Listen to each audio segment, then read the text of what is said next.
চলুন আরেকটা ঝটপট রেসিপি ব্রেকফাস্টের আমরা শিখে নিই। Easy to make, easy to digest একটা ঘরোয়া রেসিপি। এটার এক্স্যাক্টলি কি নাম দেওয়া যায় আমি জানি না, তবে আমি ডিম পাউরুটি থেকে নিয়ে ডিম পরোটা বলে থাকি।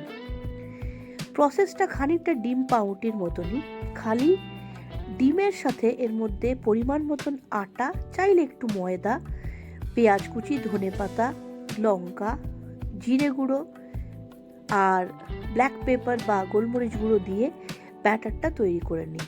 তারপরে কি, জাস্ট লাইক দোসা বা যে কোনো রকমের চিলার পদ্ধতিতে ছড়িয়ে দিন।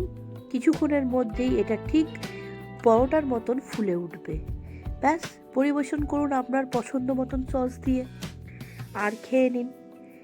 আচ্ছা, এই রিলটা দেখতে দেখতে এবং এই পরোটাটা করতে করতে আরেকটা কাজ করুন, আমার এই ভিডিওটা বেশি থেকে বেশি জায়গায় শেয়ার করুন, কমেন্ট করুন, লাইক করুন, ভালো লাগলে অবশ্যই স্টার সেন্ড করুন।